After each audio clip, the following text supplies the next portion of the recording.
Bienvenidos a un nuevo episodio de Break Your Stigma. Esto es un nuevo episodio, un nuevo tema. Estoy bien contento de este nuevo tema, ¿verdad? Que vamos a estar discutiendo en el día de hoy, particularmente porque es un tema que también a mí como persona me concierne.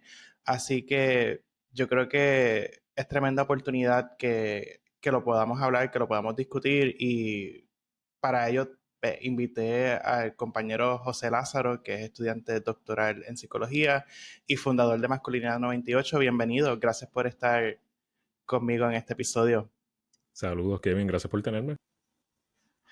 Este, Nos conocemos ya de hace unos añitos atrás, ¿verdad? De bachillerato, hemos compartido en diferentes ocasiones y de momento nos encontramos un día y yo le dije, mira, como que me encanta tu página, lo que promueves, lo que traes y me pareció bien importante y relevante traerte y que podamos hablar de lo que es la masculinidad ¿verdad? Cómo se percibe y se construye hoy día. Pero antes de entrar en materia, me gustaría, Lázaro, que nos hables un poco de tu proyecto con Masculinidad 98, qué es, qué promueves, cómo lo trabajas, cómo ha sido el impacto que has traído a través de tu proyecto.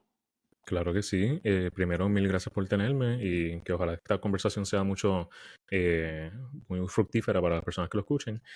Nada, Masculinidad 28, un proyecto que comienza hace casi 2 años, porque cumplimos el segundo año en abril 12, si no me equivoco.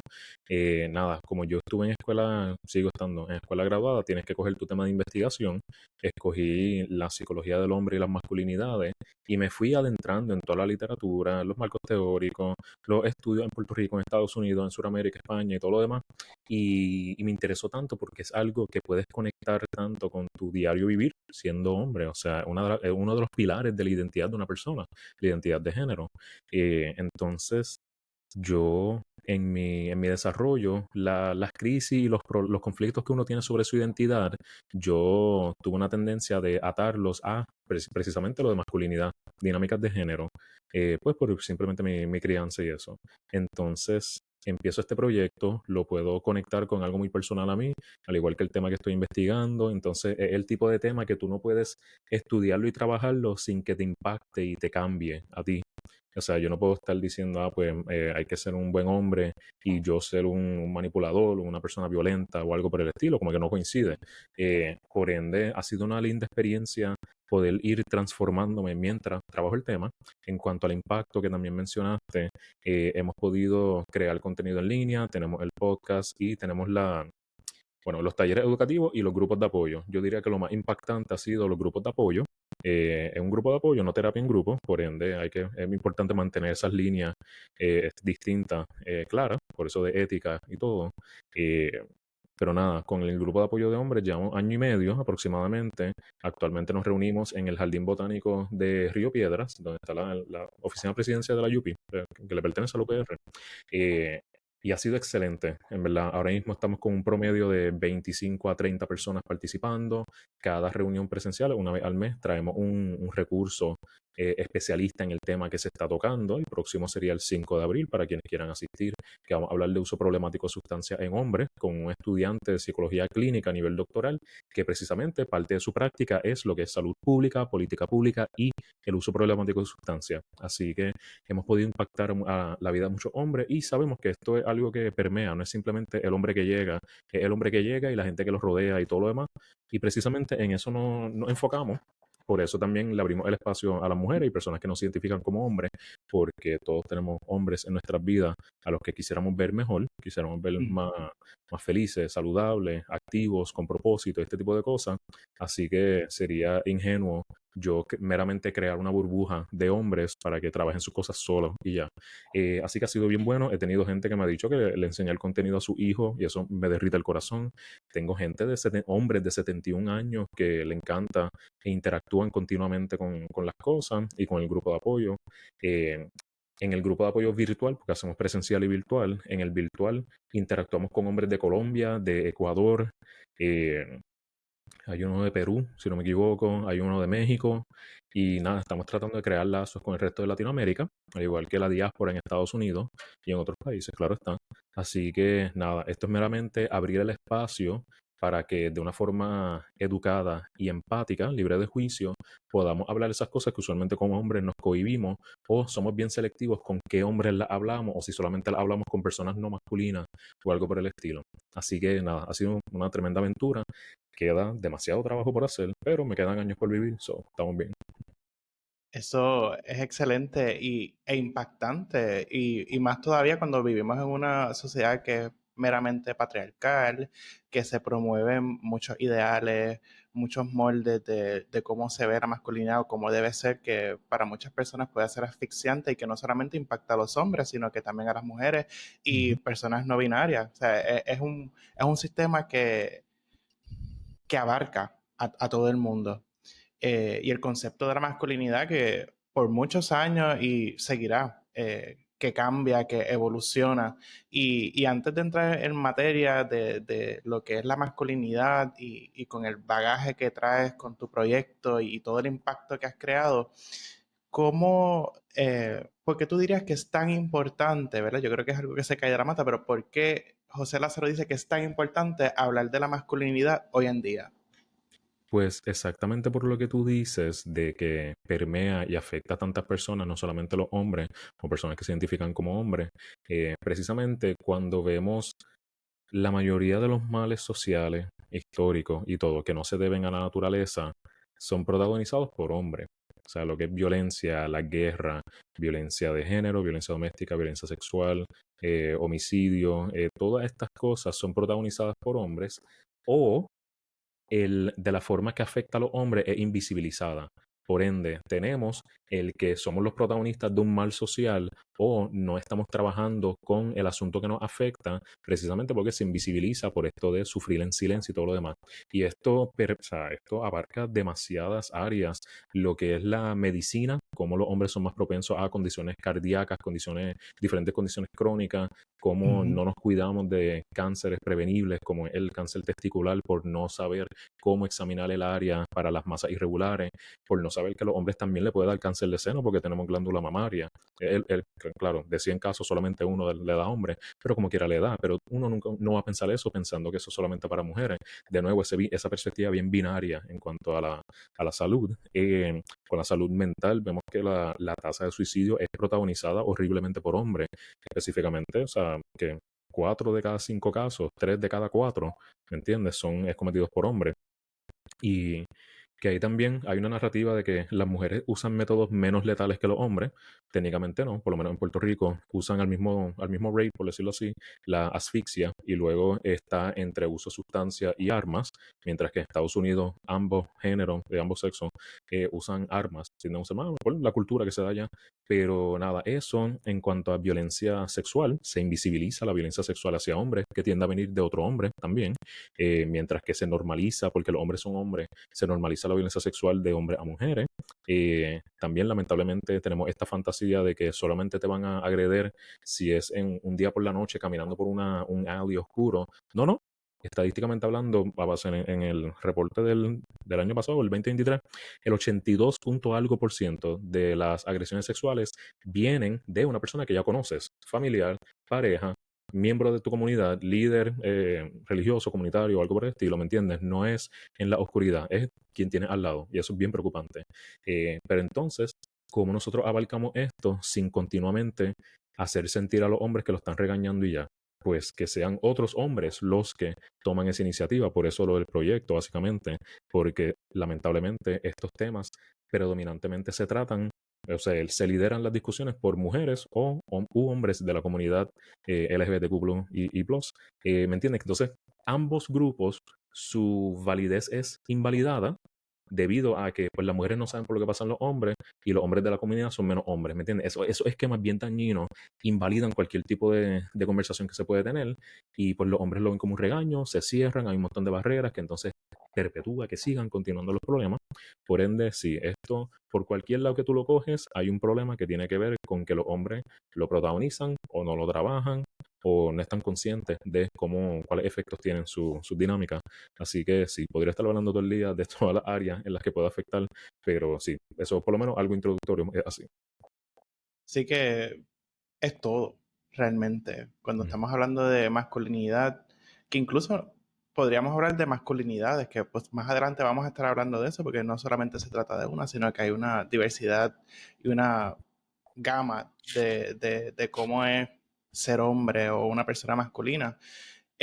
Yéndonos por esa línea y teniendo en consideración que el concepto como tal de la masculinidad ha sido un concepto que se ha transformado, que ha cambiado, que evoluciona, eh, ¿cómo, verdad?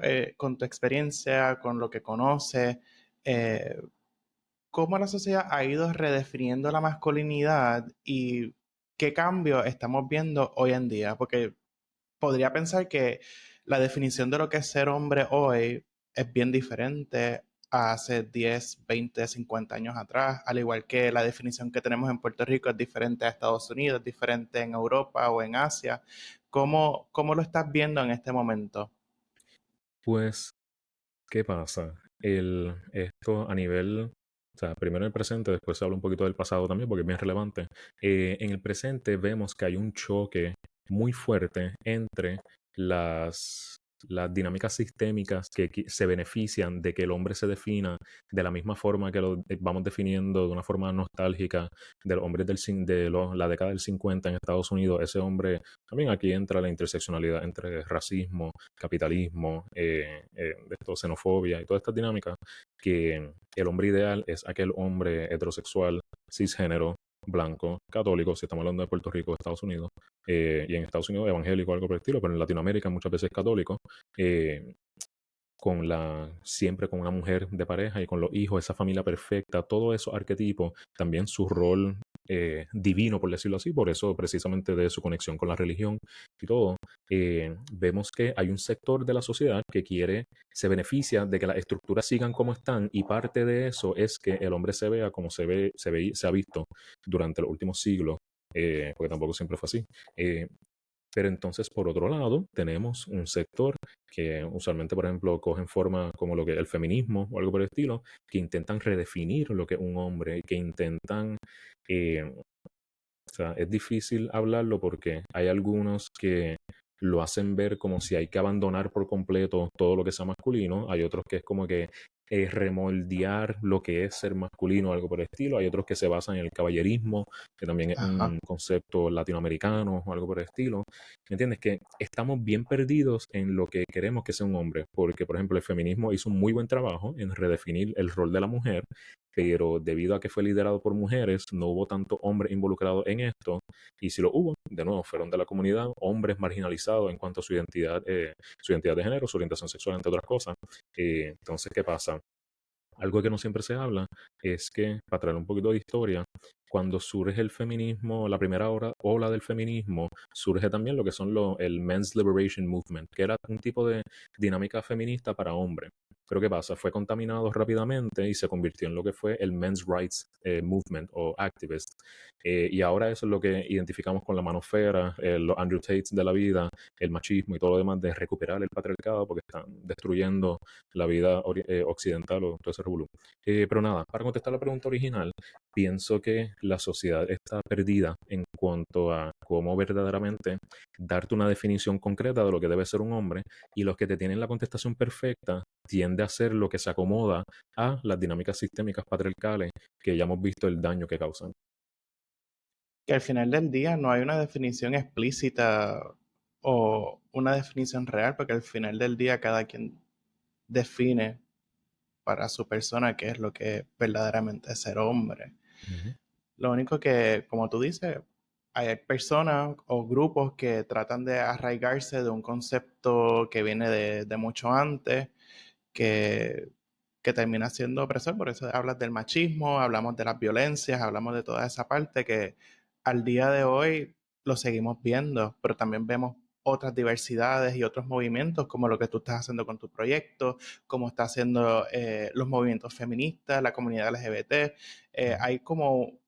Hay muchas cosas corriendo a la vez que impactan la visión o el concepto de lo que es ser hombre hoy día. Pero tú dirías que, o sea, como traes que esa parte de la masculinidad o de la definición viene también de la mano con los movimientos feministas, que eso todavía lo que está pasando hoy día. ¿Crees que ha cambiado algo desde ese momento para acá en Sí, cuestión a ese concepto como tal, aunque no haya algo tan definido, tan sólido respecto a eso? sí, sí, definitivamente. Por ejemplo, ahora los padres de hoy comparten más con sus hijos. No, o sea, creo que Dios mío, no sé si un 30% más que los padres de hace 5 décadas o algo por el estilo, de esa época que tanto idealizamos, el padre no estaba presente y si lo estaba era muy distante, estaba más enfocado en proveer económicamente, que de nuevo, eso también es del siglo pasado, porque eso fue post-industrialización. Antes era la Ujú. familia entera trabajando el terreno con el feudalismo y todo lo demás, ¿me entiendes? Como que, pero la gente no habla de eso porque la gente piensa que siempre fue lo mismo, la vida perfecta y todo. Pero nada, sí, hemos cambiado, los padres están más, algunos padres, todo esto es algunos, no todos. Algunos están más involucrados en la crianza, algunos padres están más cómodos con la idea de que la mujer gane más, o algo por el estilo, o parejas del mismo sexo están más cómodos adoptando. El sistema, depende de dónde vivas, el sistema está un poquito más flexible en cuanto a ideas como adopción y estas familias no tradicionales, monoparentales o algo por el estilo. eh, Hay muchos hombres que sí están en una aventura de descubrir que son más allá de las normas de género.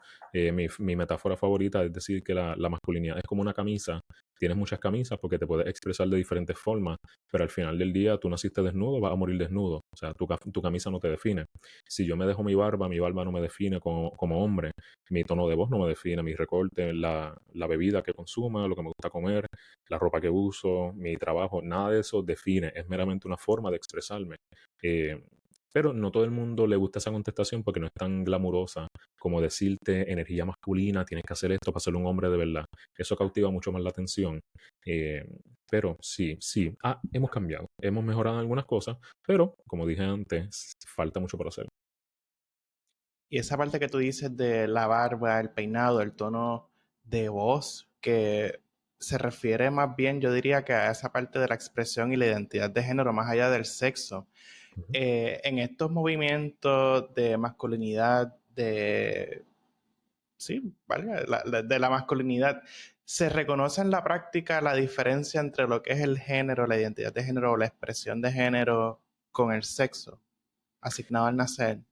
Depende de con quién estás hablando, porque si hablaras con alguien de las masculinidades tradicionales que hablan de energía masculina y cosas bien dirigidas a lo que es el esencialismo biológico, de que todo es innato, todo viene por naturaleza, porque testosterona, estrógeno y no hay más nada que ver ahí, no te van a hablar de diferencia entre expresión de género, identidad de género, orientación sexual, la diferencia entre género y sexo, ni nada por el estilo.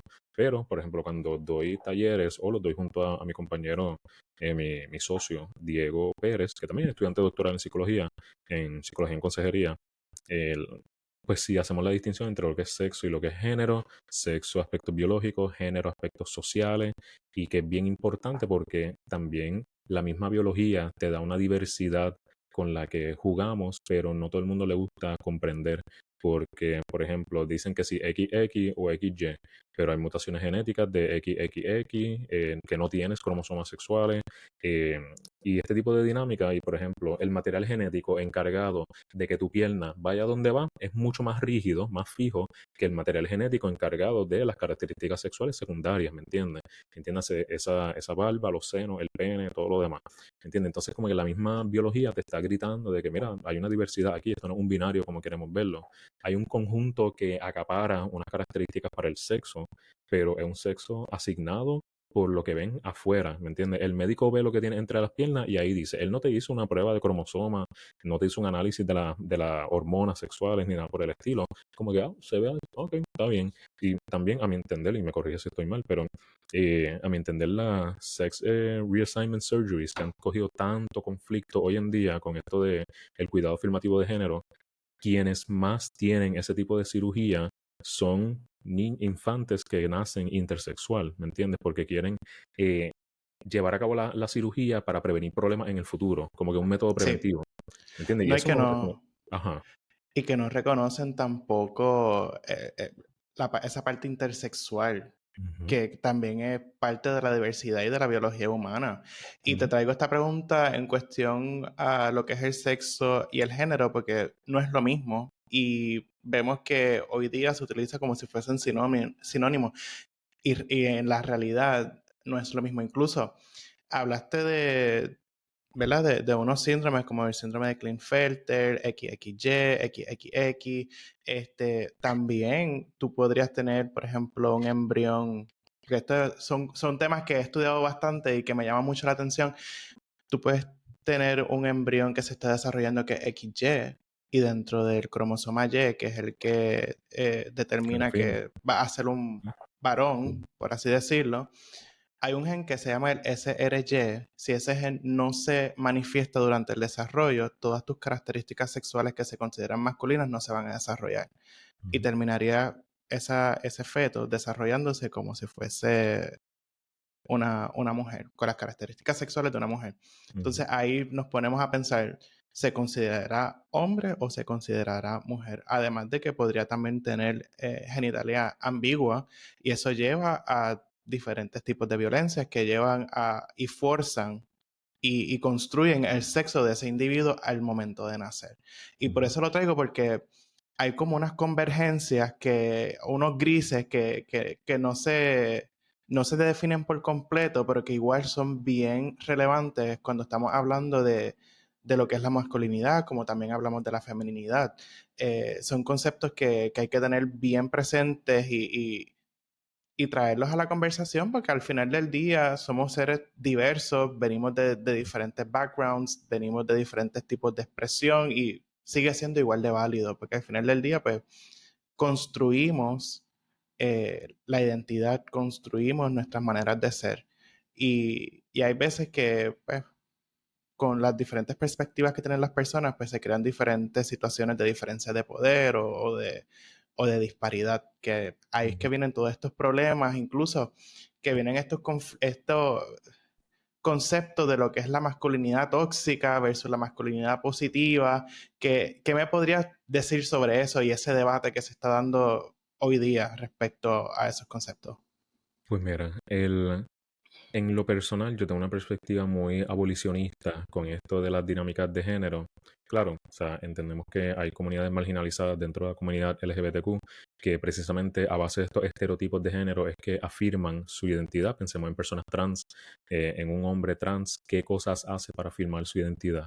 Solamente son características sexuales secundarias, que si la barba, el ejercicio para desarrollar la fisiología de cierta forma que afirma su identidad de género, ¿me entiendes? Como que son cosas, pues uno valida eso, pero en cuanto a personas cisgénero, heterosexuales y eso, personas que históricamente han estado en el poder en esta discusión, eh, hablamos de masculinidad tóxica y masculinidad positiva y masculinidad insert cualquier otro apellido que le quiera añadir.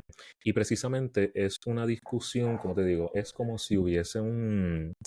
Ay, Dios mío, hay una metáfora de esto cuando hablamos de prevención, eh, que hay una inundación y tú estás mapeando el piso en vez de buscar de dónde sale el agua. ¿Me entiendes? Entonces sigue saliendo agua y tú sigues Ujú. mapeando y sigue saliendo y te quedas ahí eternamente. Bueno, creo que la mejor metáfora es Atlas. No, Atlas no era. Ay, Dios mío, el que subía la piedra por la montaña, que fue un castigo de los dioses griegos. No es Atlas. Atlas es No, el que Atlas es carga el el que mundo. aguanta el planeta. Exacto. Sí, pero nada, hay una metáfora de uno de los dioses, creo, de los titanes, ese revolú, el que le encantó la mitología griega en séptimo, va a entender. Eh, que nada, es un revolving door que nunca acaba. O sea, cuando hablamos de masculinidad, porque vemos masculinidad tóxica como las cosas que hoy en día en nuestro contexto identificamos como características negativas en hombres. Y tratamos de presentar la masculinidad positiva como aspectos que vemos en hombres que consideramos positivos. Pero ¿qué pasa? Siempre nos mantenemos en conductas estereotipadas de lo que constituye un hombre.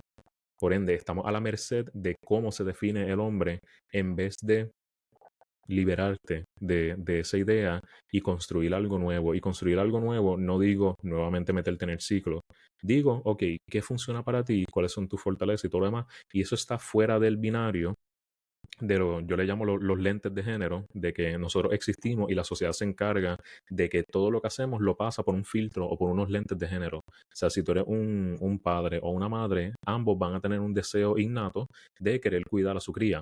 Ah, pero si eres hombre, tiene que ser por medio de orden, violencia, lógica, disciplina y todo lo demás, pero si eres mujer, tiene que ser por medio de cuidado emocional, delicadeza, tareas domésticas, una conexión mayor a la crianza, ¿me entiendes? Ese tipo de cosas. No es que Sí, simplemente los eres un roles de cuidador. género Ajá, no eres un tradicionales. cuidador, eres madre o padre y todo el mundo tiene sus roles. So, cuando hablamos de masculinidad tóxica o hegemónica, como se usa en la Ujú. literatura, eh, o masculinidad positiva, también dicen masculinidades nuevas, masculinidades alternas, o sea, ¿me entiendes? Hay un apellido para todo, pero yo lo veo como esto de que es una lucha que nunca termina hasta que nos demos cuenta que el sistema en sí no sirve, o sea, no puedes seguir haciendo lo mismo en la misma mesa, tienes que cambiarte de mesa o usar una silla, ¿entiendes? Esa es mi perspectiva, por eso yo no trato no hablar de que, estoy promoviendo una masculinidad, insert el apellido. Estoy promoviendo otra cosa. Por eso el lema del proyecto es más que buen hombre, sea buena persona. Precisamente para abandonar esa idea.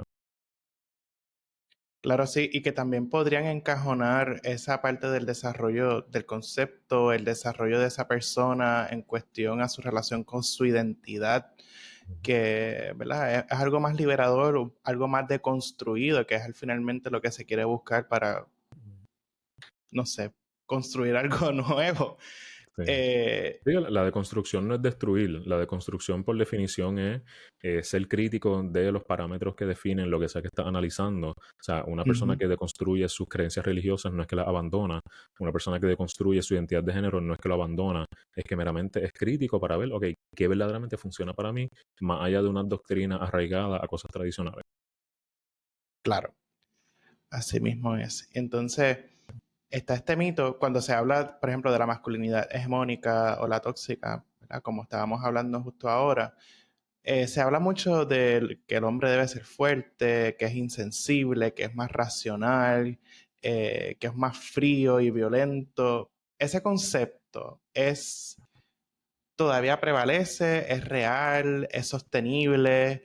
¿Cómo a través de tu proyecto y de tu experiencia lo manejas y lo trabajas?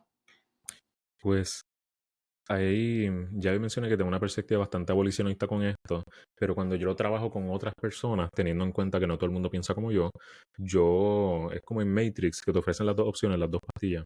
Yo ofrezco dos opciones, la perspectiva abolicionista, que sería más alineado a lo que yo pienso, o la perspectiva reformista, que va más acomodado. Pues sí, pues está bien, si tú no tienes el deseo o la capacidad de abolir todas estas cosas y rebelarte ante este tipo de dinámica, pues vamos a usar lo que tienes, el esquema que tienes, las estructuras cognitivas, y vamos a reformarlas, vamos a redefinirlas y modificarlas poco a poco para poder verdaderamente usar esto. Y me pasa mucho con eso de que el hombre no llora, el hombre tiene que ser fuerte, el hombre es estoico, que cada vez que se habla de estoicismo, hay que girar o sea, hay muchos griegos girando en sus tumbas, como dicen, porque hablan más de represión emocional que estoicismo verdadero, con sus virtudes y todo lo demás. Pero nada, en cuanto a esto, ¿cómo te digo? Yo lo que hago es que, ok, ¿por qué tú piensas esto? ¿De dónde sale? ¿Cómo te funciona? Porque hay unos privilegios en algunos hombres que les facilita cumplir esos roles. No es lo mismo hablar de fuerza y que tú seas una persona flaca sin poder tener una flaca, bajita o sobrepeso o algo vertido, que no tengas la capacidad de ejercer esa fuerza física, a que tú seas un hombre de 6 pies con una genética muscular muy favorable o algo por el estilo. Claramente uno tiene más facilidad de ejercer fuerza física que el otro. Si estás constantemente reprimiendo tus emociones porque tu entorno es muy traumante, cuando hablamos de experiencias adversas en la crianza o algo por el estilo, ese tipo de dinámica inclina más a una perspectiva donde hay que reprimir las emociones, mientras que si tuviste una buena familia que te cuidó, que te ofreció estos espacios de apego seguro, pues puede que no te alinees tanto con esa idea. Pero cuando yo lo trabajo, es básicamente ver qué funciona para ti, de dónde sale esto, y trato de ser empático y decir, mira, ser fuerte no es malo. Reprimir tus emociones y llamar a eso fortaleza, eso es malo. Cuando hablamos de sexualidad también, tener un libido alto no es malo, pero manipular a las personas y llevar a cabo dinámicas de coerción, mentira y manipulación para adquirir esa gratificación sexual, eso sí es malo. ¿Me entiendes? Este tipo de cosas, o sea, ser agresivo en un deporte no es lo mismo que ser agresivo en un diálogo. ¿Me entiendes? La agresividad no es malo, la violencia sí. O sea, hacer esas distinciones es bien importante para afirmar tu identidad si quieres quedarte con esa dinámica reformista o poder liberarte si te inclinas más a la dinámica abolicionista.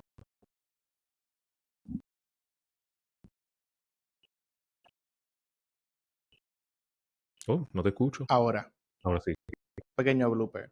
Este, que hay que partir como tú dices, ser empático desde dónde parte cada persona. Y lo ves, ¿verdad? Siendo estudiante de psicología, tienes todo ese background, sabes, y reconoces que no todas las personas venimos del mismo lado, como quien dice. Ujú, Cada quien tiene una circunstancia que le favorece o que le desfavorece.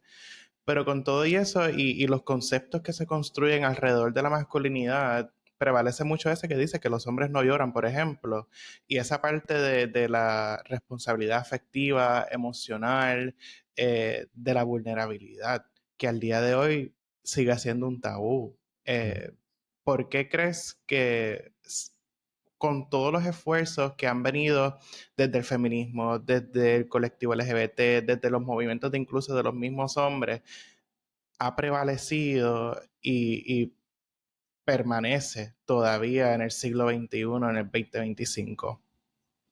Pues mira, cuando hablamos de masculinidades, por ejemplo, que lo había mencionado antes, cabe recalcar, por ejemplo, hay una socióloga, creo que australiana, se llama R.W. Connell, que ella es quien define entonces estos temas de masculinidad hegemónica y los diferentes tipos de masculinidades. Entonces, ¿qué pasa? Cuando nos vamos a nivel sociológico, la hegemonía, eh, para que la hegemonía se dé, debe haber un consenso de las partes oprimidas.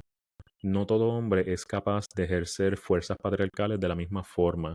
No es lo mismo un hombre, por decir un ejemplo en Puerto Rico, un hombre adinerado, blanco, de dorado, o algo por el estilo, a un hombre negro, escasos recursos, de patilla, por decirlo así. Pues son capaces de ejercer un tipo de violencia patriarcal, pero no es la misma. El capital ahí, cuando vemos cómo se intersecciona con el capitalismo y bueno, el capital económico, impulsa mucho a esa facilidad de ejercer ese tipo de violencia, mientras que un hombre sin recursos busca dinámicas más prácticas. Son los hombres que saben bregar con carro, hacen cosas con las manos, ese tipo de hold yourself by your bootstraps, ese tipo de cosas. Pero nada, o sea, cuando hablamos de los tipos de masculinidades, tenemos masculinidad hegemónica, que esa masculinidad es más violenta, más explícita, masculinidad cómplice, que son aquellos hombres que no cumplen con el arquetipo del hombre ideal, pero sostienen las mismas ideologías que acompañan la masculinidad hegemónica. Están masculinidades marginalizadas, que ahí caerían personas de hombres de la comunidad, por ejemplo, comunidad LGBTQ+. Y después están las masculinidades subordinadas. Estas son personas que reciben violencia, usualmente son masculinidades subordinadas que reciben violencia por medio de la masculinidad cómplice y la hegemónica. Por ende, cuando vamos a tu pregunta de por qué históricamente seguimos viendo esto, es que los hombres o nacen en una posición de privilegio o alcanzan una posición de privilegio por medios propios o dinámicas de suerte, cualquier dinámica, o no cumples con ese arquetipo, pero eres cómplice. Y como eres cómplice, estas personas internalizan unas narrativas bastante violentas sobre interacciones intersociales, eh, que entonces yo para ser un hombre de verdad debo violentarme a mí mismo, cosificarme a mí mismo, decir que mi valor está en mi dinero, en mi poder adquisitivo, en mi trabajo o en la capacidad de yo ejercer fuerza en otras personas. Por ende, yo voy a perseguir eso.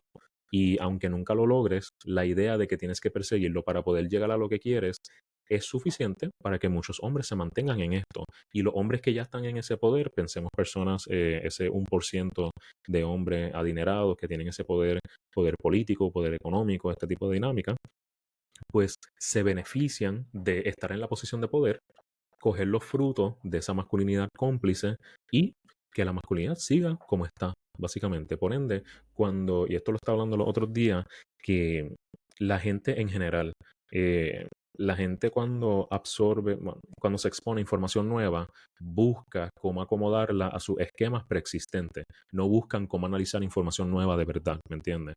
Cuando te dicen algo, tú buscas a ver cómo entonces eso encaja con lo que ya tú conoces. Y es un mecanismo evolucionario, como quieran decirlo, lo que sea, para poder uno adaptarse al mundo, porque si cada vez tienes que reaprender algo, pues vas a estar toda la vida sin poder crear estructuras cognitivas más complejas. O sea, tienes que tener tus esquemas, claro está. Pero no es lo mismo una persona con una perspectiva holística a este tipo de cosas a una persona que solamente piensa masculino, femenino y ya. Por ende, estas personas cómplices que usualmente las personas en general, porque nosotros, clase trabajadora, clase media, clase baja, no tenemos ese poder adquisitivo, ese capital social, político, lo que sea. So, mayormente somos cómplices. Y somos cómplices persiguiendo un tipo de poder que a lo mejor lo alcanzamos, a lo mejor no. Pero precisamente tenemos ese esquema tan, pero que tan rígido que al tener estos impulsos, estos esfuerzos de el colectivo queer, el movimiento feminista y este tipo de cosas, no es algo que internalizamos de la forma que se nos presenta. Lo invalidamos porque va en contra de nuestro esquema, ¿entiendes? Ujú. Por ende, el mejor labor que podemos hacer es la prevención, es desde esos niños decirle que sí pueden llorar, decirle que es una virtud ser empático y este tipo de cosas que suenan idealistas, pero sí tienen su efecto y es válido. Así que diría que eso, sí, que hay, y también hay personas que quieren cambiar, hay personas que tienen unos conflictos internos, una disonancia cognitiva de que saben que les va mal, pero como quiera están arraigados a estas ideales. Por ende, de nuevo, hay mucho trabajo por hacer, pero diría eso, la importancia de esos esquemas. Yo diría, la manera en que yo lo percibo también es como que está tan integrado de por sí a nuestra cultura caribeña y latinoamericana que es romper con eso es difícil. Y más allá de eso es que se reconoce el privilegio de ser un hombre que cubra todos esos checkmarks que te llevan al poder. Así que, aunque hay unos que de por sí ya nacen con ese privilegio y esa suerte y ese poder, como quien dice, los que no están ahí se crean y creen que tienen la posibilidad de hacerlo y de esa manera mantienen esos ideales. Por lo tanto, promueven y perpetúan todos esos ideales, todos esos imaginarios, constructos que pues, llevan a que al día de hoy, aunque una persona no esté en esa posición de privilegio, piense que es capaz de hacerlo violentando a otros o no sé, de verdad, es un concepto que para mí es algo que estoy explorando recientemente, es algo que también me trastoca Ujú. y que, como tú dices, todavía hay mucho trabajo por hacer. Se Sí, ve que hay progreso, pero todavía falta. claro, y también hay tres conceptos que yo pienso que son bien importantes y siempre trato de discutirlos en mis talleres. Es los esquemas, que ya lo hemos hablado, que es básicamente cómo categorizamos todo para poder crear estructuras más complejas a base del conocimiento que ya tenemos. Está el sesgo de confirmación, que es el proceso por el cual afirmamos esos esquemas. O sea, nosotros aceptamos la información que se acopla a lo que ya creemos y rechazamos la que no. Entonces, el otro es el sexismo benevolente. Sexismo benevolente, sexismo, esta discriminación a base de sexo, puede ser bien explícito como las mujeres no saben guiar, que eso se dice a cada rato en Puerto Rico. Un sexismo benevolente sería, por ejemplo, las mujeres son de cristal o los hombres son la roca de una familia. Es un sexismo que en la superficie suena lindo, pero cuando vemos la mujer en una flor, vemos que pues la mujer es delicada, pues no es fuerte como el hombre, pues no es capaz de, y por ahí seguimos con todas estas líneas. Cuando decimos que el hombre es la roca del hogar, entonces minimizamos el rol de la mujer a uno simplemente doméstico.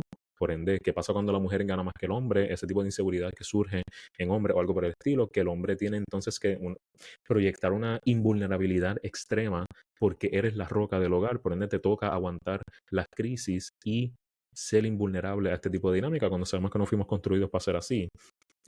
O se manifiesta por medio de la irritabilidad, el enojo y la violencia. Por ende, el sexismo benevolente, el sesgo de confirmación y los esquemas, yo diría que no son los únicos, pero serían tres estructuras psicológicas o cognitivas principales en cómo nosotros mantenemos esta idea.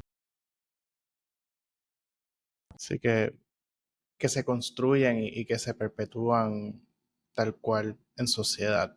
Ujú.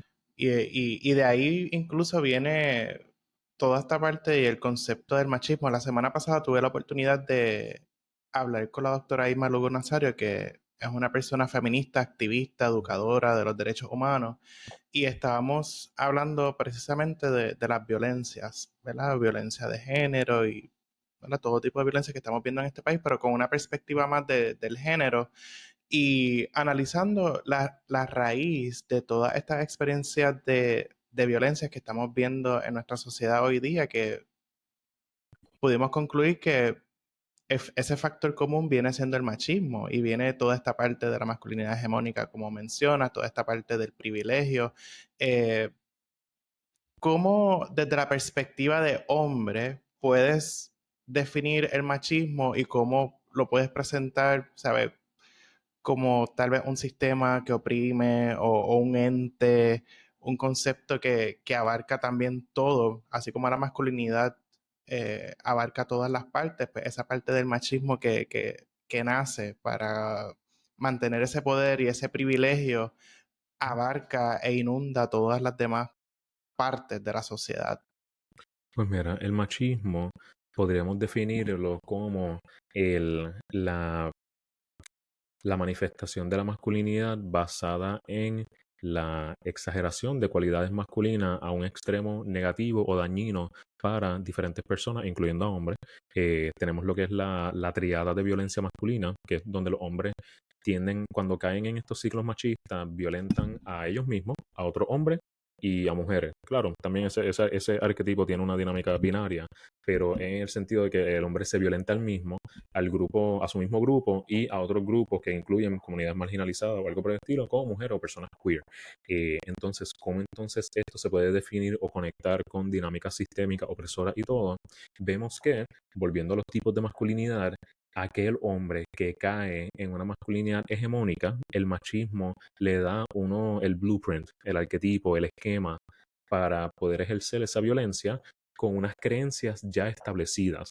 Por ende, si tú tienes los privilegios para caer en eso, meramente tienes que irte con la marea y hacer lo que la sociedad te dice que te toca, que también es muchas veces muy confusa porque tenemos la sociedad conservadora que quiere restablecer o confirmar estas dinámicas tradicionales y tenemos las dinámicas progresivas que critican básicamente a esas personas. Pero vemos que la mayor lucha social viene de las clases trabajadoras, clases medias. La clase hiperprivilegiada, hiperadinerada, no se está involucrando en esta lucha social. Y por algo es. Entonces, cuando hablamos de la masculinidad cómplice, vemos que el machismo es, como te mencioné, que en la hegemonía, ya desde la sociología, que la hegemonía requiere Dios mío, el consenso de las partes oprimidas, pues eso se ve como las mujeres, por ejemplo, madres solteras que dicen, mira, tú eres el hombre de la casa, tú tienes que hacer esto, y lo otro, que internalizan esas creencias machistas.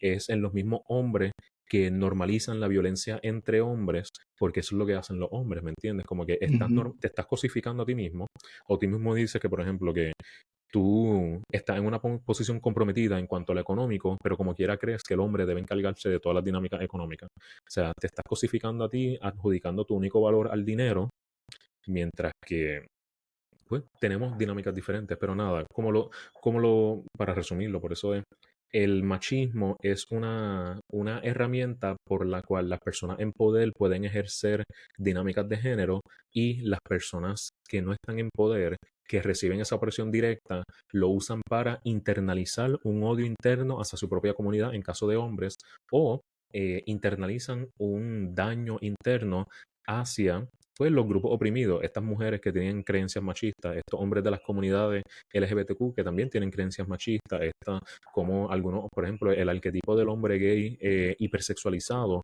fue algo que se crea, o sea, se arrastra con esto de la epidemia del HIV y todo lo demás, y fueron un montón de mentiras que se arrastraron históricamente, pero sin duda hay algunos hombres que es el arquetipo que crean de ellos mismos, por ende está internalizando estas creencias. Así que nada, al final del día, el machismo es una herramienta por la cual se afirma estas dinámicas de poder y una herramienta por la cual internalizamos estas creencias para hacernos daño a nosotros mismos o a otras personas de tu mismo grupo para seguir perpetuando las mismas dinámicas patriarcales, dañinas, opresoras, colonizadoras y todo lo demás. Que como tú dices, también es una es un concepto que se ha normalizado bajo el concepto de la masculinidad y por eso, como tú habías mencionado, se normaliza la violencia entre los mismos hombres, la violencia del hombre contra la mujer, basado en los contextos y los pretextos en que se da. Por ejemplo, anteriormente habías dicho esta parte de que el hombre es la roca, ¿sabes? Desde el mismo vocabulario del lenguaje que utilizamos, construimos ese contexto y esa realidad, porque al final del día la manera en que hablamos y nos imaginamos los conceptos se convierten en nuestra realidad. Ujú. Y es bien interesante cómo toda esa parte interacciona, se cruza y tiene un impacto real en la vida de muchísimas personas. O sea, en este momento estamos hablando de lo que es la masculinidad, traemos el machismo, pero también eso tiene impacto en personas que no son parte de este grupo demográfico, sino que abarca todo y afecta todo. Ese balance que buscan los movimientos feministas, que a raíz de ese desbalance es que salen también, eh, se propician y se perpetúan basado en todo ese molde que se creó de hace muchísimos años y que todavía prevalece. Y hay muchos más que han sido normalizados. ¿Qué otros ejemplos, por ejemplo, en el contexto de Puerto Rico, tú dirías que son conceptos machistas dentro de la masculinidad que se han normalizado y que se defienden, por así decirlo? Sí, pues por ejemplo, vemos not to get political, pero vemos un Rivera Chats que su forma de ejercer su identidad es una muy hegemónica, muy agresiva, muy macharrán y este tipo de lenguaje y manifestación de su misma masculinidad. Y vemos cómo él es celebrado por muchos grupos que apoyan, sea su partido o lo apoyan a él como figura de poder, como roca en el ámbito político. Por ende, ese arquetipo del hombre rudo, agresivo, violento, sea violento para proteger a los suyos, sea violento para afirmar su posición jerarquial en la estructura donde se encuentre, algo que se romantiza mucho. El sufrimiento en silencio también se romantiza mucho, sea de forma explícita o implícita. Explícita de que te dicen no te pongas a llorar como una nena o algo así, aguanta como macho. Implícita son aquellos hombres que tienen un dolor de espalda y no van al médico hasta que no pueden caminar, ¿me entiendes? Seguro que ellos Y yo mismos diría dicen, ajá, que eso es un ejemplo bien vivo y bien prevalente y lo vemos con muchos hombres y por eso es que la prevalencia de muchas de estas enfermedades crónicas ujú, son más prevalentes, valga la redundancia, en los hombres. sí, Hay, hay como, yo no sé ni cómo llamarlo, es como que me pasa con mi papá, me ha pasado con papás de amistades cercanas, con hombres que conozco, que no son capaces de reconocer la importancia de su salud, o no solamente que no reconocen la importancia de su salud, pero que no pueden, no sé si es un acto de vulnerabilidad ir a un médico y reconocer que están mal, que posiblemente están enfermos y que necesitan ayuda, cuando muchas de estas condiciones son prevenibles, enfermedad cardíaca, la diabetes, por ejemplo, eh, caídas. eh, es que hay diferentes factores que pueden incitar en eso, porque puede ser aquel hombre que se ve como la roca de la familia y no quiere incurrir en atención médica porque piensa que eso puede impedir la posibilidad de que pueda continuar su rol como el proveedor. O sea, no puedo coger terapia física porque me va a quitar tiempo de que puedo estar trabajando. Si no trabajo, no puedo traer el pan de cada día. Por ende, ¿qué va a pasar con mi familia? ¿Entiendes? Ujú. Que en su naturaleza es una preocupación genuina y se admira que un hombre esté preocupado de proveerle a su familia, pero tiene su lado oscuro, todo esto una moneda, tiene, pues qué bueno que quieres ser proveedor, pero entonces olvídate, o sea, ignoras tu salud con tal de ser proveedor, pues de qué vale que seas proveedor, ¿me entiendes? O sea, si va a reducir significativamente tu calidad de vida por cumplir ese rol. También hay otros que lo ven como una normalización de que yo vi a mi padre que nunca se quejaba, pues yo no me puedo quejar. Yo veo a mis amigos que nunca se quejan, pues yo no me puedo quejar. Que usualmente cuando vemos que ninguno de los hombres habla es porque todos están sufriendo en silencio. ¿Me entienden? No es que todo el mundo está perfecto, es que nadie quiere hablar de lo que le pasa. Que pasó mucho en los grupos de apoyo que he podido facilitar. Pero sí que no siempre es la misma cosa. Y aunque pueda ser una de las que mencioné, puede ser una mezcla de todas. También puede ser la percepción de que no hay servicios especializados para hombres, porque hay Ok. muchas veces que las campañas de salud, y muchas veces pasa esto mucho con salud mental, cuando las campañas de mercadeo, de campaña educativa o lo que sea, se diseñan para una población general, tiende a conectar más con mujeres. Y entonces tienes campañas generales y campañas específicas para mujeres, pero ambas conectan más con mujeres. Por ende, ¿qué tienen los hombres? O sea, por eso es la literatura entonces señala la necesidad de mercadear estos servicios específicamente para las mujeres. Porque, por ejemplo, en San Juan tiene la oficina Dios mío, la oficina de desarrollo integral para las mujeres. Dan servicios de atención a víctimas de violencia sexual, violencia doméstica y acecho. Yo pude trabajar ahí por unos meses, muy buen equipo. ¿Qué pasa? En el mismo nombre, Oficina de Desarrollo Integral para las Mujeres, ellos atienden hombres, pero tú como hombre, o sea, hombre cisgénero heterosexual, arraigado con estas ideas bien firmes de la masculinidad y todo eso, tú ves ese título, tú no vas ni a pensar que es un sitio donde te pueden ayudar. Pero ¿qué pasa? Y esto ya es una hipótesis mía, yo no sé si es claro, pero posiblemente ese nombre fue parte de la propuesta que se desarrolló para abrir esa oficina y fue parte de lo que lo ayudó a conseguir esos fondos. ¿Me entiendes? Porque ahí también hay un juego con los fondos federales, los Ujú. fondos estatales y estas propuestas de cómo se desarrollan, porque tienen que alinearse a una necesidad, a una narrativa y este tipo de cosas. Pero si no se habla de los problemas que pasan con los hombres, pues cómo vamos a tener estos servicios especializados. Y no digo que es la versión, esta no es la contestación perfecta para el futuro, ya utopia. En el presente digo que es urgente diseñar intervenciones específicamente para hombres, para que el hombre que lo vea sepa, eso es para mí, ¿entiendes? Porque eso es lo que estamos careciendo. Y no por un mal, es meramente que pues no todos los profesionales médicos, de enfermería, trabajo social, de psicología, lo que sea, no todos están conscientes lo suficiente de este tipo de cosas. Saben que hay que ayudar a los hombres, pero no saben cómo llegarle a los hombres. Yo creo que también la manera en que percibo eso que tú dices, particularmente cuando hablamos de salud mental y del problema rampante y creciente que hay con la salud mental en los hombres, Ujú.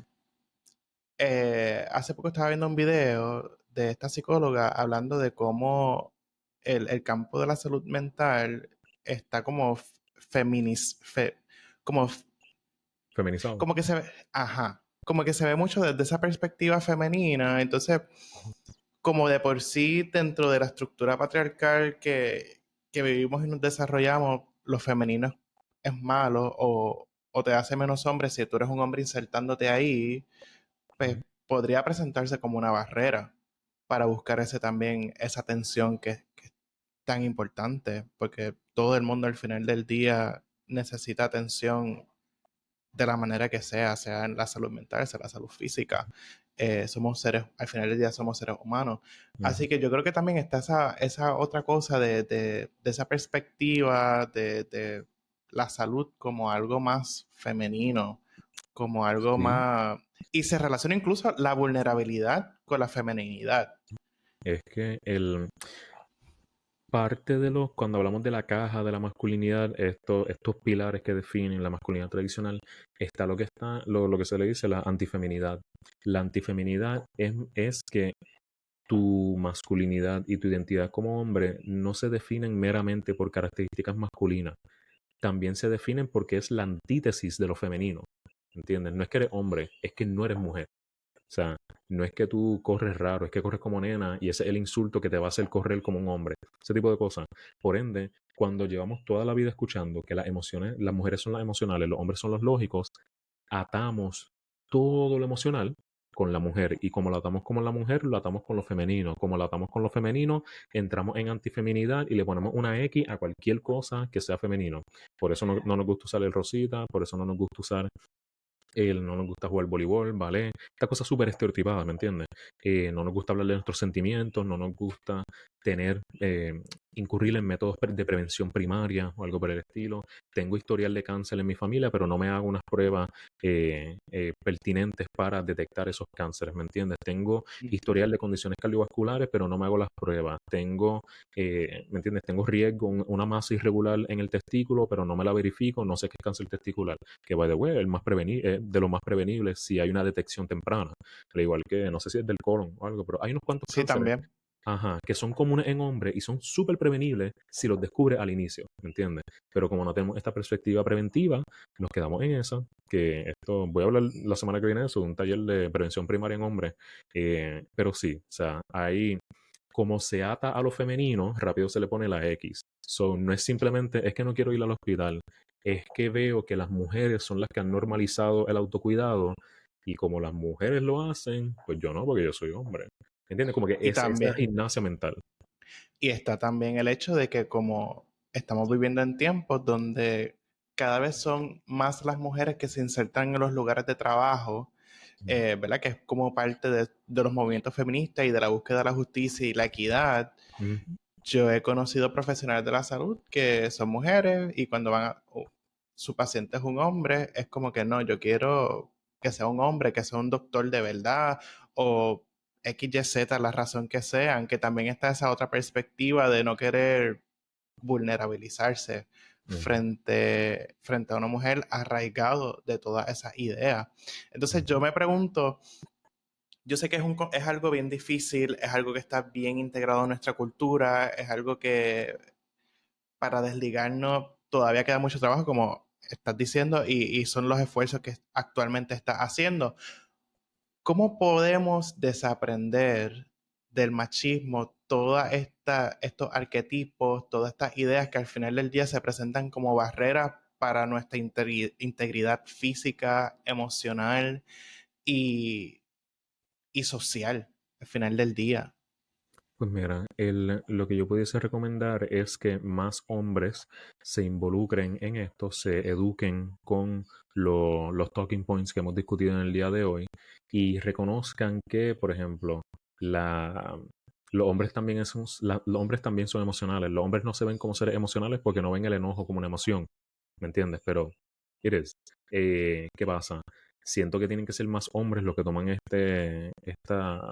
esta iniciativa porque si seguimos con lo que hay, y hay unas iniciativas hermosas y sé que tienen un montón de pasión detrás de ellas, pero si siguen siendo solamente las mujeres o personas de la comunidad, van a seguir cayendo en la misma invalidación de este tipo de dinámica. Y es bien triste verlo porque son gente que usualmente esto viene con una pasión y una atención al detalle y todo, y verdaderamente quieren causar un cambio. Pero pues hay unos obstáculos bastante significativos. Mientras que si son hombres los que se involucran en estas luchas, no es simplemente lo que le dicen en psicología, en terapia, la ley del muerto, que dicen no hagas esto, no hagas esto, no hagas lo otro. Ok, pero ¿qué hago entonces? Porque uno no puede Ujú, vivir simplemente no haciendo las cosas. Pero no es lo mismo yo decirte lo que tienes que hacer para ser saludable o whatever, o no ser machista, a yo como hombre darte el ejemplo, enseñarte para que el aprendizaje social que se dé sea uno de modelaje, no simplemente retención de información, porque por modelaje es que aprendemos de forma más certera. O sea, no es lo claro. mismo que tú me estés diciendo algo, pero cuando yo salgo a la calle, lo que observo es otra cosa, yo voy a replicar lo que yo observo. No lo que me están diciendo y diciendo y diciendo. Es más, le voy a coger hostilidad a lo que me dicen porque no saben lo que está pasando en el mundo real y se invalida nuevamente ese argumento. Por ende, sí, todas las iniciativas feministas lideradas por mujeres, personas de la comunidad o algo por el estilo deben continuar, pero tienen que reformarse en cuanto a cómo involucran a hombres. Claro, digo eso, no es que es su responsabilidad encargarse de los hombres, o sea, pero precisamente más hombres tienen que unirse a estas dinámicas para dar el ejemplo y poder descubrir entonces qué DH es lo que vamos a hacer con la masculinidad, porque llevamos siglo tras siglo con la misma dinámica de que hay una crisis de masculinidad y que los hombres están cambiando, siempre una razón diferente, pero siglo tras siglo está la misma narrativa. O sea, y Ujú, la literatura lo demuestra. Por ende, esto no es de ahora que del 2010 para acá suddenly hay un problema con la masculinidad. No, no, lo mismo se estaba diciendo cuando los hombres volvieron de la guerra y estaban lesionados, por ende no podían producir el capital que lo producían antes de la guerra. ¿Me entiendes? Se decía cuando estamos en un proceso de transición a la industrialización. Entonces, ¿qué hacemos con el hombre que estaba en la familia, en su casa, bregando el terreno? Ahora tiene que ir a la fábrica. Hay que reformar esa narrativa de que el hombre tiene que ser el proveedor. Ahí es que empieza lo de que el hombre es el breadwinner, ¿me entiendes? ujú, O sea, hay que ser bien holístico con esta vaina, porque hay muchas cosas que claro. la gente decide ignorar, o no es que decide, la ignoran porque la gente en el poder que diseña cómo se transmite ese conocimiento les beneficia que se transmita de una forma específica. Así que al final del día, lo que recomiendo es que más hombres se unan a esto y reconozcamos unos marcos teóricos postmodernistas como el feminismo postestructural, que verdaderamente señala lo que es la diversidad en la expresión de género, no simplemente un binario rígido de que el hombre hace esto y la mujer hace lo otro. Claro. No, y hablando ¿verdad? De la importancia incluso de lo que siguen haciendo los colectivos feministas y LGBT, yo creo que también reconozco la importancia de que los mismos hombres cis heterosexuales se unan o tengan su propia campaña, su propio movimiento, porque creo que el propósito o la razón de ser, el nacimiento de esos movimientos va a ser bien diferente. Por ejemplo, los movimientos feministas, que generalmente son liderados por mujeres o personas fem, van a estar principalmente hablando por la manera en que les afecta el machismo o la violencia de parte de los hombres. El colectivo LGBT puede estar hablando de cómo ese molde que se les inculca durante todo el desarrollo les asfixia y les lleva a muchas personas a querer desvivirse o a cometer otras atrocidades. Pero cuando se ve cuando un hombre se puede ver reflejado en otro y está demandando o recalcando algo mejor para su mismo grupo demográfico, yo pienso que es igual de válido y que puede resonar aún más porque se ven reflejados en eso. Por eso es que es bien importante las figuras influyentes. Hablaste de Tomás Rivera Schatz, pero como él también hay muchísimas otras personas. Ujú, El presidente de Estados Unidos actual, el presidente Donald Trump, el ejemplo que está dando de lo que es la masculinidad para todos estos jóvenes y niños que se están criando en este momento.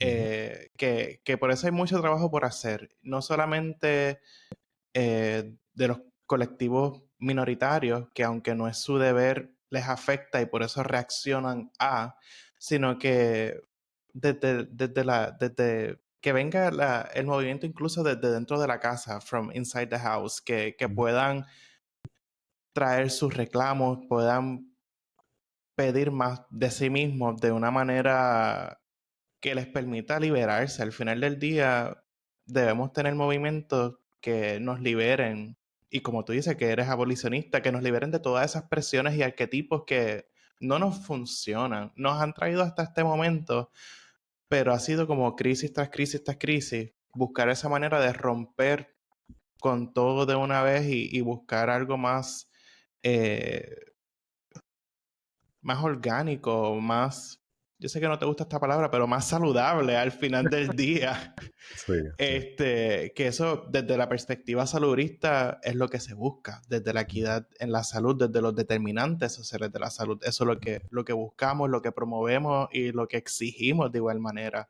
Hacemos eh, mucha atención y mucho reclamo para las partes minoritarias porque son las más afectadas, pero también se reconoce la importancia de que desde los grupos de más privilegio y poder se puedan hacer las reformas necesarias para que podamos ir desde abajo para arriba, hacer una reforma completa de la sociedad y que podamos, por ejemplo, minimizar las violencias, minimizar estas actitudes, estos prejuicios, estos estigmas que vienen de los diferentes grupos al final del día y llegar a algo un poco más utópico, por así decirlo, aunque la palabra suena inalcanzable, ujú, yo pienso que podemos llegar a algo y es bien importante reconocer los esfuerzos que vienen de todas partes eh,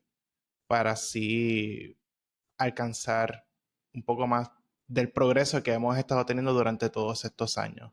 ujú, Otro factor o tema que me resulta importante que discutamos a raíz de la masculinidad es la sobresexualización de los hombres y de los niños, que es bastante normalizado en nuestra cultura. Por ejemplo, cuando uno es niño, me pasa a mí también, y posiblemente a ti y a muchísimos más hombres, cuando te preguntaban cuántas novias tú tienes. Incluso Bad Bunny hizo una canción sobre eso, cuántas novias tú tienes. Y sí, esa glorificación de tener más de una pareja y de que sean mayores que tú y toda esta parte que uno crece, por ejemplo, yo, y miro para atrás y yo digo como que qué cosa tan rara presentársela a un niño o a un joven, ujú, cuando todavía hay unos procesos de desarrollo, de identidad y personales que se están dando o que todavía están por darse, y que todavía prevalecen, como que, ¿sabes? De dónde viene de dónde viene toda esa parte, toda esa obsesión fálica incluso? Como que se habla mucho del nature versus nurture, que, cómo lo ves tú? Pues la hipersexualización, la promiscuidad y la sexualización excesiva, sean de hombres de cualquier edad, eh, es de nuevo uno de los pilares de la masculinidad, porque esto, cuando hablamos de dinámicas hegemónicas, uno tiene el poder porque el otro no lo tiene.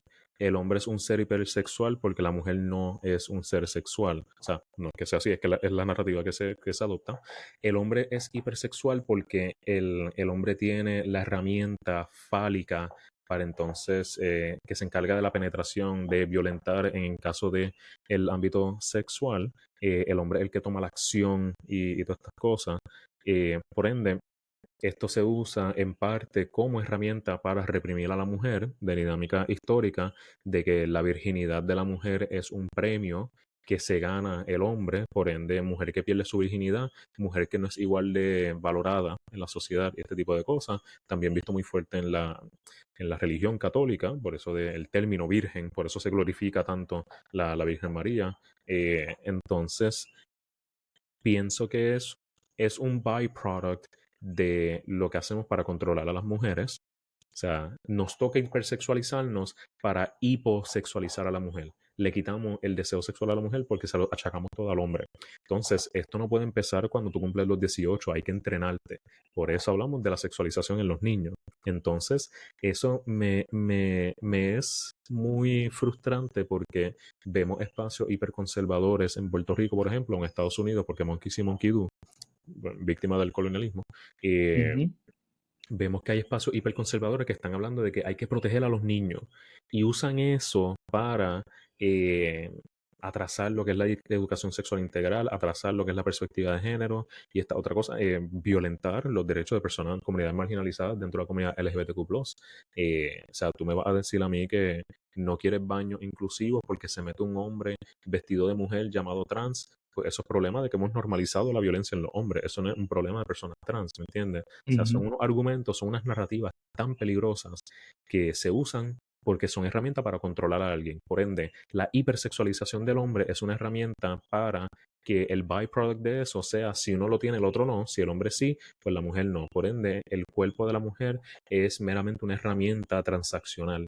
La sexualidad de la mujer, la virginidad, es meramente un premio para el hombre, algo codiciado, porque hay muchos hombres que se arraigan a esta idea y ni les importa el placer de la mujer, hablando específicamente de hombres heterosexuales, porque claro, cuando eres un hombre de la comunidad LGBTQ, esas dinámicas cambian y se modifican a base de la realidad que estás viviendo y que también trae sus problemas, porque si malo es tener un esquema tan arraigado, no diría peor, pero igual de malo es no tener un esquema porque la sociedad no quiere normalizar tu existencia.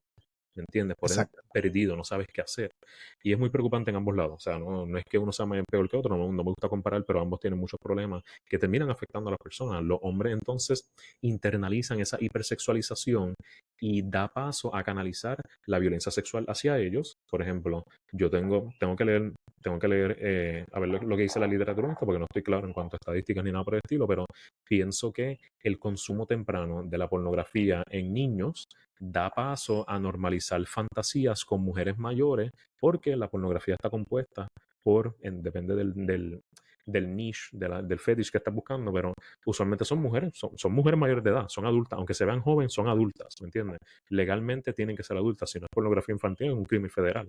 Pero entonces un nene de 9 años que está viendo eso, está, no sabe ni hablar con niñas, pero ya está sexualizando a la figura femenina en un cuerpo adulto. ¿Qué dice eso cuando una persona, como los casos de la maestra de Mayagüez, una mujer adulta sexualizando a un niño, ese niño estaría pensando, pienso yo, ok, pues voy a replicar lo que he visto en la pornografía. Entonces abriste camino a la violencia sexual hacia ti mismo, te Ujú. cosificaste, te deshumanizaste con tal de aceptar tu hipersexualización. También con los hombres sirve como un método de ser hegemónico para aquellos que tienen mucho quote unquote éxito en el ámbito sexual, que tienen una cuota alta de experiencias sexuales, o sirve para las personas cómplices, entiéndase, esos hombres que no tienen tanta gratificación sexual, sirve para sexualizar a la mujer. y cosificar y violentar a la mujer. Porque entonces un hombre que tiene el famoso diálogo del body count, ¿me entiendes? De cuántas parejas sexuales has tenido. En un hombre Ese- se celebra, en una mujer es lo peor que puede hacer. Y mientras más grande el número, menos respeto merece. ¿Entiendes? Es Ujú. como que, ¿de qué nos sirve eso? Porque tanto que los hombres heterosexuales se obsesionan con el sexo y las mujeres heterosexuales son las que menos satisfacción reportan en su vida sexual. So, ¿de qué me vale estar obsesionado con el sexo y la pornografía si no sé la anatomía básica de una mujer? Ay, Dios mío, esto lo vi los otros días, bendito sea el Señor. Estos chistes de que las mujeres que tienen mucha experiencia sexual, que el aparato reproductor se le expande, se le hace menos Ah, sí. fuerte, algo por el estilo. Mi hermano en Cristo, si tener un bebé, pueden tener un bebé y que el órgano vuelva a su tamaño y su forma original, fuera de algunos cambios o lo que sea. ¿Cómo tú piensas que un pene va a destrozar o cambiar por siempre el aparato reproductor femenino? Que también es una falta de, o mujeres con vagina, personas con vagina, mejor dicho, eh, cómo, o sea, eso denota una falta de comprensión de lo que es la biología de la persona, porque son capas musculares, que es lo que le permite que se expanda y se contrae y todo lo demás, ¿me entiendes? Tú puedes entrenar, creo que son Kegels, lo que se llama, las pesas esas que usan para una Sí, contracción voluntaria, para fortalecer esos músculos, ¿me entiendes? Esto no es, es que la gente denota tanta misinformation y tanta falta de conocimiento y se van con eso feliz de la vida. Y ya, la mujer la tiene, o sea, esto suena súper crudo y feo, que la mujer la tiene suelta o algo por el estilo porque tiene mucha experiencia sexual. Pero es que, mano, uno se, o sea, uno llora o grita o lo que sea, no sé. Pero que precisamente realmente no lo tiene que nada que lo ver. correcto. Ajá. Tampoco tiene nada. Es igual con el hymen, Ujú. que supuestamente es un marcador de virginidad y Que se puede romper biológicamente, montando caballo. Y hay gente que dice que ni existe, que es exactamente. una capa mocosa y ya, que tampoco. Por eso. Y ahí viene también esa violencia machista desde la obstetricia y la ginecología, que al día de hoy Ujú, también prevalece. ujú, Esos modelos y esas ideas que las perpetúan en mujeres que después repiten todos esos paradigmas con otras mujeres y otras personas y sus hijos. ujú. Este, ¿Sabes? Que por eso hablamos que es un concepto tan abarcador y tan arraigado de nuestra cultura, nuestra manera de pensar y nuestra manera de vivir. Y Ujú. es bien difícil desarmarlo. Eh, pero pues, con intervenciones como lo que tú estás haciendo, con las muchísimas otras intervenciones que se están haciendo a nivel local y global, porque esto es un movimiento que se está buscando que se mueva por todo el mundo. Eh, ¿Cómo, desde la perspectiva que estamos hablando ahora del sexo y la masculinidad, la hipersexualización, desde ese ámbito y desde esa perspectiva, cómo podríamos o cómo puede ser ese esfuerzo de desarmar todos estos paradigmas que, que nos hace cosificarnos a nosotros mismos, cosificar a las mujeres y a cualquier otra persona? Pues yo he visto que algo que ayuda mucho es basarnos en datos, ¿entiendes? Las estadísticas no son perfectas porque lo que tú nos reportas no puedes analizarlo, obviamente. So, tampoco es que las estadísticas son los dioses, pero no es lo mismo yo decir, mira, está siendo machista y esto es malo, a decir, mira, los hombres somos los más que cometemos estos actos y no es todo el mundo, pero hay dinámicas de coerción presente en dinámicas sexuales. Entonces, hablo mucho de, por ejemplo, ¿de qué vale tú adquirir alguna gratificación sexual si la otra persona no lo está disfrutando o no se siente segura o seguro, segura en esta experiencia? ¿Me entiendes? ¿De qué vale? ¿Qué representa eso para ti entonces? ¿Qué es el sexo para ti si es algo unidimensional o no, unidireccional, mejor dicho? ¿Entiendes? Por ende, hablamos de eso, hablamos de diversificar nuestras prácticas sexuales y lo que representa para la conexión íntima, emocional, romántica con la persona, porque hasta en el sexo casual, que hay muchas personas que practican eso, y cada cual tiene su práctica y preferencia, pero hasta en el sexo casual, uno necesita tener dinámicas de consentimiento, lo que son safe words, uno se merece lo que es el foreplay, el aftercare y todas estas dinámicas, porque aunque sea sexo casual, no quiere decir que puedes darle la bienvenida al peligro, porque es que, bueno, es que no importa, porque no vale la pena, ¿me entiendes? Claro. También de construir completamente esta idea de intimidad para los hombres, porque muchos hombres piensan que la mayor expresión de intimidad es el sexo. Por eso es que valoran tanto y lo crean, problematizan tanto el que una mujer tenga experiencias sexuales previo a ello, porque ellos lo ven como lo mejor que pudieron hacer, lo más máximo, y ya lo hiciste con otra persona. Pues, ajá. Por ende, hay que ver, ok, cómo tú conectas, cómo tú intimas con una persona sin el sexo. ¿Qué representa eso para ti? Porque también hay hombres, por ejemplo, si tú eres tan falocéntrico, cuando te llegue inevitablemente la disfunción eréctil, porque sea porque el uso problemático de pastillas de performance enhancement, drugs o algo por el estilo, la pepa negra, como dicen por ahí en la gasolinera, sea por el uso recreacional de eso que puede llevar a disfunción eréctil o problemas permanentes al tejido eréctil, sea por meramente que envejeciste y ya eres viejo y ya no tienes el mismo performance que antes. Como que hay un problema que te va a llegar porque si tú todo lo construyes alrededor de eso, cuando no lo tengas o no haga lo que tú esperas que haga, va a pensar que no se puede hacer más nada o que tú no tienes valor como hombre porque ya no, tu pene no sirve, tu herramienta de ejercer fuerza no sirve, por ende, pues que tengo. Así que sí, sería diversificar las prácticas sexuales, de construir ideas sobre intimidad, consentimiento, coerción, violencia sexual y todo, y examinar los datos de, pues, meramente reflejar la realidad de que los hombres protagonizamos estos casos de violencia sexual y cuando es violencia sexual hacia hombres se invisibiliza. Esas dos cosas son bien importantes. Protagonizamos y cuando nos pasa a nosotros nadie lo habla para poder crear una empatía. No es simplemente el regaño, es como que el regaño, pero te afecta a ti también, ¿me entiendes? Ese tipo de cosas es lo que me ha funcionado por el momento. No es un método perfecto, pero es lo que me ha funcionado. Y basado en toda esta conversación que hemos tenido, para ir ya recapitulando, que ha sido una conversación bien, bien enriquecedora y bien diversa, eh, y con tu proyecto, ¿verdad? ¿Cuál dirías que son los siguientes pasos para seguir deconstruyendo el machismo o esa masculinidad hegemónica que hemos estado discutiendo durante todo este episodio? Y cómo personas, ¿verdad? Que no se autodenominen como hombres o que no se consideren hombres, también pueden fungir como aliados a la causa.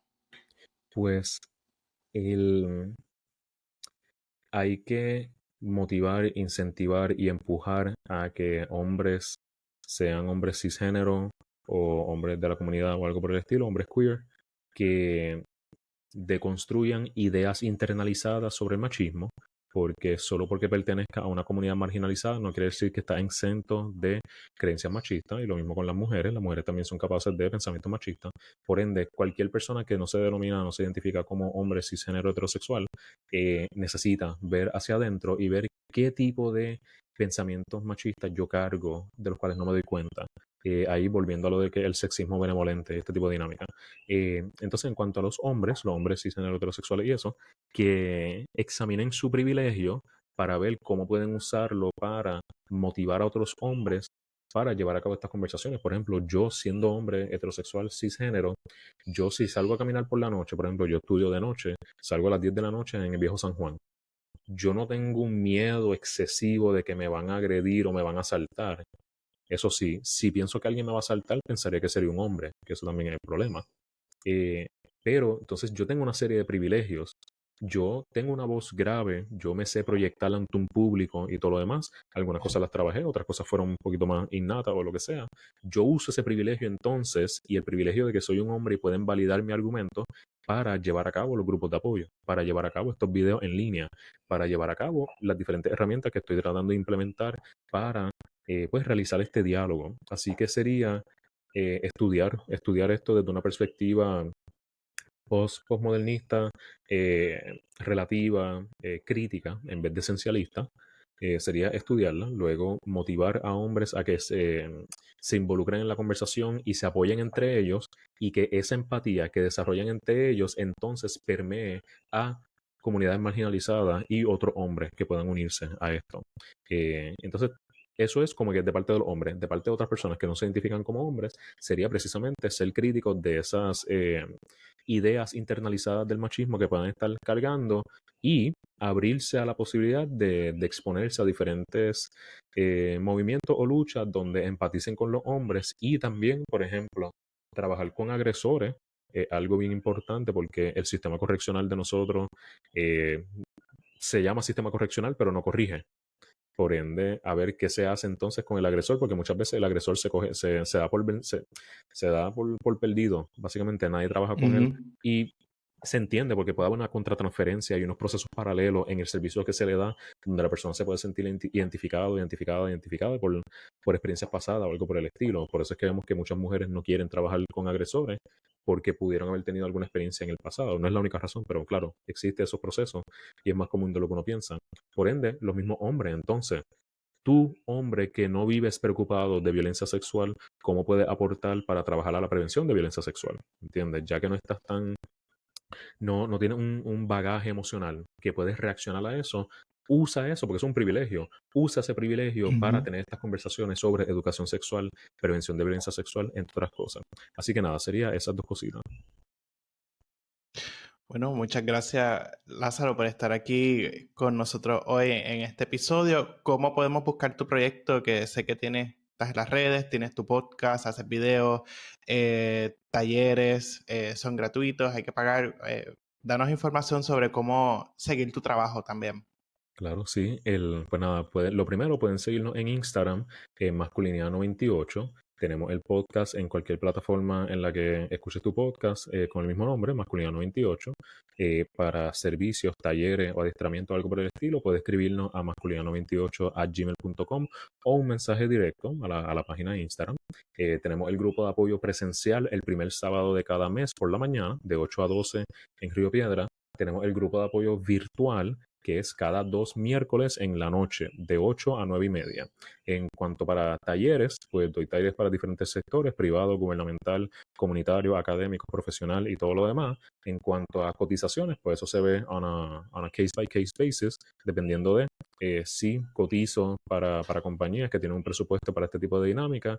También he hecho actividades gratuitas para dinámicas como el Hospital Pavía o instituciones académicas. Depende de la dinámica, eso sí, pero nada, se comunican conmigo por email y se puede dar el proceso de cotización o dialogar otras opciones. Así que sí, nada, me enfoco en lo que es actividades de bienestar en hombres, lo que es prevención de violencia sexual, lo que es prevención de violencia en todas sus formas, prevención de suicidio, también es un tema que trabajamos mucho. Y, y nada, todo lo que tenga que ver con cómo los hombres experimentan su vida son temas que trabajamos desde una perspectiva multidisciplinaria y viendo mi preparación principalmente en psicología. Pero sí, tratamos de ser lo más holístico posible para dar las mejores explicaciones posibles. Así que estamos en eso. Nuestra plataforma obviamente no sustituye terapia. Yo no soy un psicólogo licenciado, aunque tengo mis estudios en psicología, pero yo no doy ese tipo de servicio. Pero te ayudo para buscar los servicios. O sea, dar esos primeros pasos, ver qué opciones tienes disponibles en tu área o algo por el estilo. Ya que he tenido la mega bendición de conectar con un montón de profesionales de salud mental, puedo referir con bastante facilidad. Claro, está a discreción del plan médico, la disponibilidad y todo lo demás, pero tratamos de ayudar en eso para tener esas líneas éticas bien claras de que nuestro proyecto no sustituye terapia y si la necesitas, llama al 988, buscas tu plan médico de la lista de proveedores o algo por el estilo para que recibas los servicios que son. O sea, nosotros complementamos eso, no somos eso y eso es bien importante distinguirlo. Así que nada, yo creo que esa es toda la información. Sí. Gracias. Y nada, quedamos. Gracias por estar aquí. Comparte Gracias este a ti. episodio, síguenos en las redes como Break Your Stigma Podcast. Y pues nada, nos vemos en la próxima.